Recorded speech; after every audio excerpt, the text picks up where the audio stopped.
A dor se tornou minha doce mestra.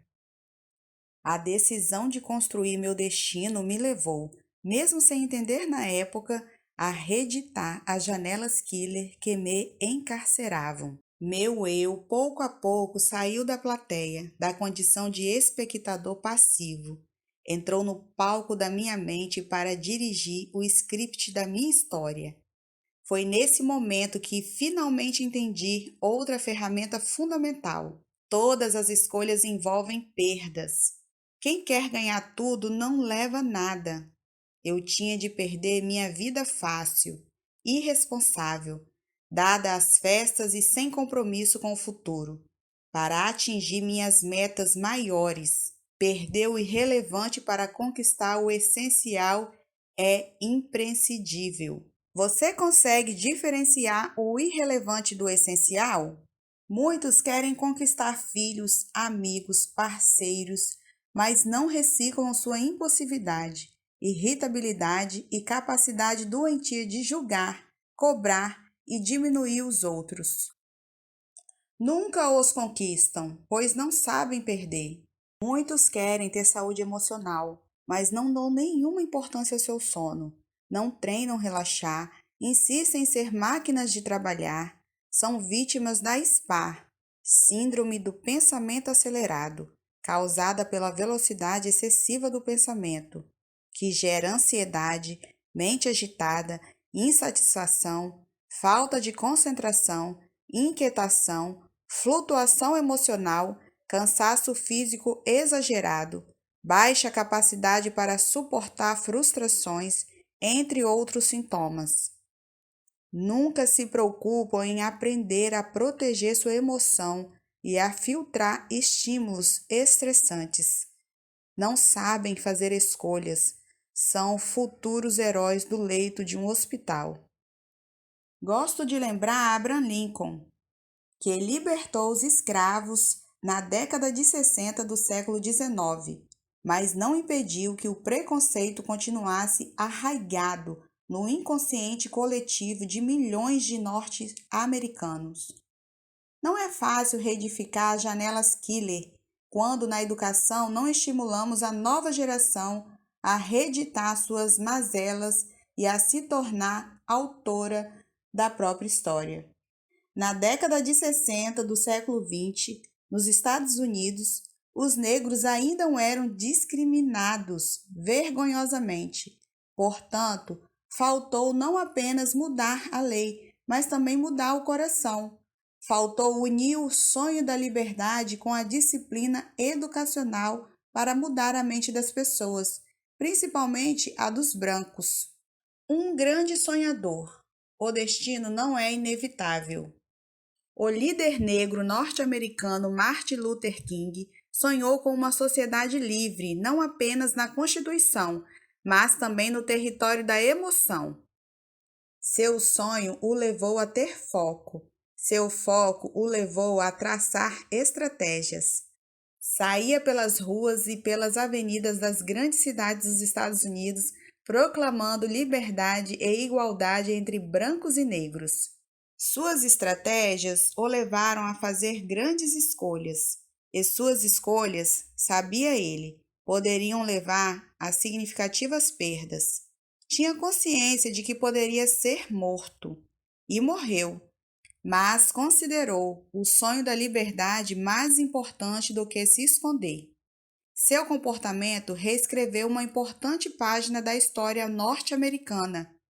Reitero, sonhos precisam de disciplina, disciplina precisa de foco, foco precisa de estratégias, estratégias precisam de escolhas, e todas as grandes escolhas implicam notáveis perdas. O quanto você está disposto a perder em nome das grandes conquistas determinará seu êxito. Depois de 20.000 sessões de psicoterapia e consultas psiquiátricas e das décadas pesquisando a inteligência humana, estou convicto de que cada ser humano tem habilidades incríveis, mas pouco as desenvolvem, lapidam, treinam.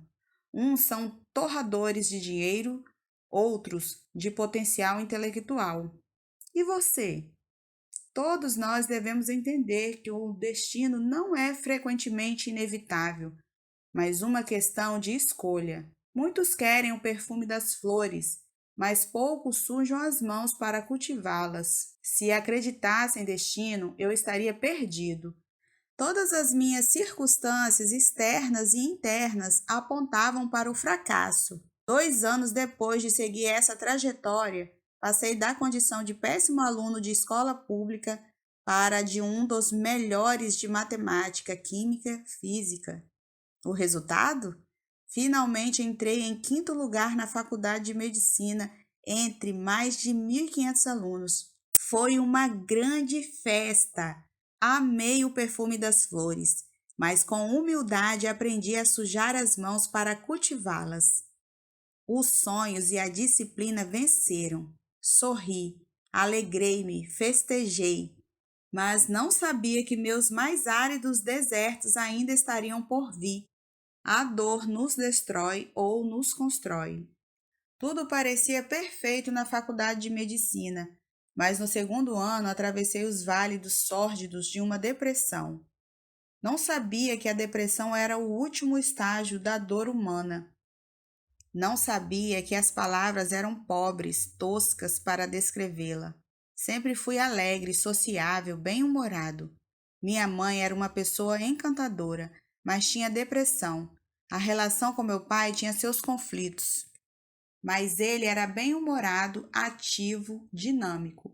Não havia causas significativas no processo de formação da minha personalidade que justificassem tamanha dor emocional, e nem sempre as encontramos.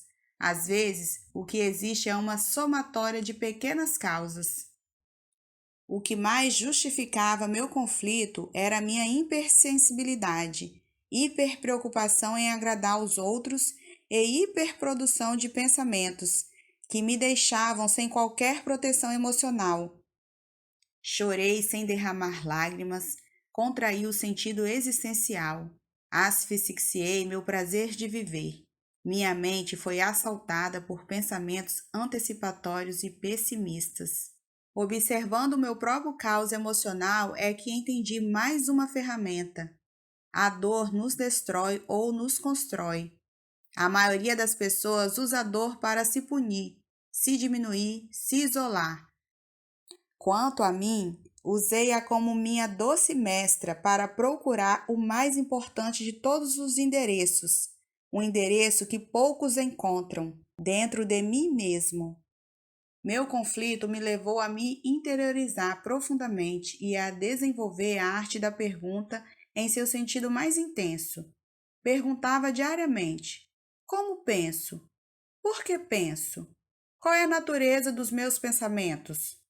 Que vínculos os meus pensamentos têm com as emoções? Por que sou escravo dos meus pensamentos perturbadores? Quais causas os financiam? Por que não sou livre do território da emoção? Parecia um maluco tentando entender os fenômenos que me escravizavam. E escrevia tudo. Nasceu ali o escritor pesquisador. Sem saber, penetrava no mais incrível e complexo dos mundos, a mente humana. Nunca mais parei de escrever, ler, pesquisar. Ao final da faculdade de medicina, tinha centenas de páginas escritas. Promover o bem-estar dos outros é um grande sonho. Não há sonho mais belo do que usar a nossa história e a nossa profissão para aliviar a dor dos outros. A verdadeira felicidade se alcança quando irrigamos de alguma forma a felicidade dos outros, pois o individualismo, o egocentrismo e o egoísmo depõem contra a saúde psíquica. Se não tiver esse sonho, uma pessoa pode morar num palácio, ter bilhões de dólares e ser miserável. Depois de formado, continuei escrevendo motivado por essas metas. E um sonho passou a me controlar. Escrever uma nova teoria sobre o funcionamento da mente humana, o processo de formação do eu como autor da própria história, o processo de construção dos pensamentos, os papéis conscientes e inconscientes da memória e o processo de formação de pensadores. Queria contribuir de alguma forma para a ciência e a humanidade. Resumindo, foram mais de 25 anos de pesquisas e mais de 3.000 páginas escritas, que resultaram na teoria da inteligência multifocal. Um tempo longo, saturado de aventuras, mas também de fadiga. Mas quem iria publicar um livro tão grande? Outra batalha. Resumi tudo em cerca de 400 páginas e enviei para as editoras. Ingenuamente, pensei que teria apoio. As respostas demoravam meses para chegar. Após abrir a correspondência, vinha a decepção. Nenhuma editora se interessava em publicar uma teoria densa num país que raramente produz teoria. Parecia que meus sonhos eram delírios. Mas algo me alimentou. Lembrei-me de que quem vence sem riscos triunfa sem glórias. Todas as escolhas envolvem perdas. Alguns resultados da união dos sonhos com a disciplina. Anos se passaram e, para não desistir do meu projeto, precisava sempre me lembrar de que, se a sociedade o abandona, a solidão é suportável. Mas se você mesmo se abandona, ela é intolerável. Muitas pessoas que atravessam conflitos psíquicos não os resolvem não porque a sociedade os abandonou, mas porque elas se abandonaram. Não porque não têm potencial para reciclar suas janelas traumáticas, mas porque seu eu não se interioriza nem mapeia seus conflitos, ainda que estejam em tratamento psiquiátrico ou psicoterapêutico. Quanto a mim, não podia me abandonar. Precisava de doses elevadas de sonhos e disciplina. As frustrações continuaram. Entretanto, após um período prolongado, uma editora, a Cultrix, apostou no projeto e finalmente publiquei o livro Inteligência Multifocal. O sonho que parecia quase impossível se realizou. Nunca mais parei de escrever. Permita-me contar com humildade e alegria alguns fatos que se desenrolaram a partir de então, resultado da união dos sonhos com a disciplina. As 3.000 páginas que escrevi inicialmente resultaram em mais de 30 livros. E aos poucos eles começaram a ser publicados em todo o mundo. Hoje são cerca de 70 países: Estados Unidos, Rússia, China, Coreia do Sul, Itália, Alemanha, Romênia, Sérvia, países da África, da América Latina e tantos outros. Cerca de 10 milhões de pessoas me leem todos os anos. Alguns dos meus livros, como O Vendedor de Sonhos e O Futuro da Humanidade, serão adaptados em breve para o cinema. Baseado na teoria da inteligência multifocal, lancei nos Estados Unidos o Free Mind, Mente Livre, para mais de 600 profissionais de vários países, entre eles mestres e doutores da área da saúde e da educação. Vários países já estão se articulando para aplicá-lo. Esse programa para a prevenção de transtornos psíquicos contém 12 ferramentas que desenvolvi durante 20 anos. Entre elas, como gerenciar a mente, proteger a emoção, filtrar estímulos estressantes, trabalhar perdas e frustrações, que podem contribuir para prevenir os mais variados tipos de ansiedade. Renunciei aos direitos autorais do Free Mind para que seja usado gratuitamente por todos os povos e culturas. Todos têm uma genialidade. Com muito orgulho, estudei em escola pública, mas infelizmente, como disse, era a segunda nota da classe de baixo para cima. E depois de toda essa trajetória, recebi o título de membro de honra de uma academia de gênios da Europa. Eu, gênio? Pensei comigo. Como eu engano bem. Nunca tive uma supermemória. Mas, como autor de uma nova teoria sobre o funcionamento da mente e do desenvolvimento da inteligência, tenho convicção de que, mesmo que não sejamos gênios da perspectiva da genética, ainda que nossa memória não seja excelente nem tenhamos dons privilegiados, podemos desenvolver uma genialidade funcional notável. Quando você aprende a proteger sua emoção, está sendo um gênio na saúde emocional. Quando você aprende a gerenciar seus pensamentos, você está sendo um gênio na administração do estresse. Quando você se coloca no lugar dos outros, está sendo um gênio nas relações sociais. Sou um eterno aprendiz, um pequeno caminhante que anda no traçado do tempo em busca de mim mesmo. Contei resumidamente minha história para encorajar você a ter plena convicção de que não há caminho sem acidentes, nem céu sem tempestades. Todos nós tropeçamos, falhamos, atravessamos crises, temos nossas loucuras. Ninguém é digno do sucesso se não usar seus fracassos para alcançá-lo. Ninguém é digno da saúde emocional se não usar suas crises, perdas e frustrações para conquistá-la. Cuidado com a autopunição. As perdas, crises, decepções, traições, humilhações imprimem na memória, por meio do fenômeno RAM, registro automático da memória, múltiplas janelas traumáticas, algumas duplo P, poder de encarcerar o eu e poder de deslocar a personalidade e adoecer, mudando a dinâmica da maneira de pensar e sentir. Essas janelas contêm a representação do conflito. Elas nunca são deletadas ou apagadas no córtex cerebral, podendo apenas ser reeditadas.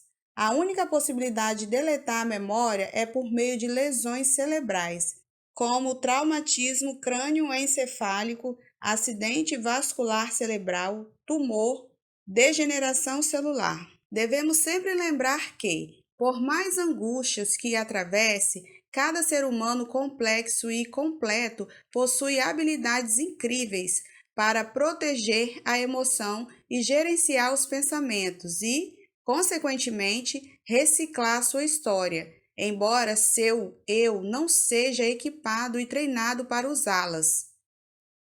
Se utilizarmos as ferramentas descritas no volume Controle o Estresse dessa coleção, especialmente a técnica do DCD, duvidar, criticar, determinar, colocaremos combustível nos sonhos e na disciplina. Poderemos transformar uma crise ou recaída indesejável numa oportunidade fantástica para reescrever as janelas killer abertas e nos tornaremos autores da própria história. Volto a insistir. Diante de qualquer circunstância, inclusive de recaídas, o eu deve sair da plateia, entrar no palco da mente e dirigir o script da história.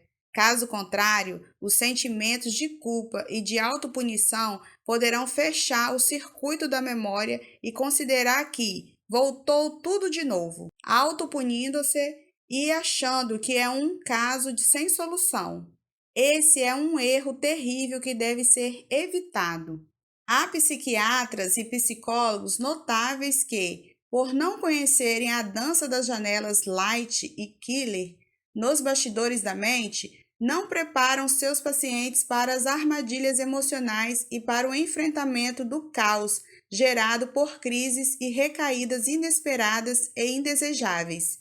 Por isso, os que estão sob seus cuidados têm poucas ferramentas para transformar o caos em oportunidade criativa, o drama em comédia.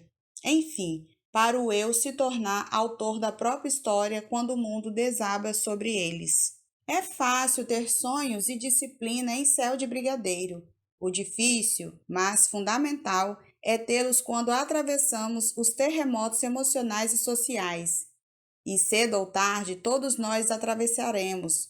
Por isso, é fundamental desenvolver uma das mais nobres funções da inteligência, a resiliência, uma função que poucos líderes, celebridades, milionários e intelectuais desenvolvem.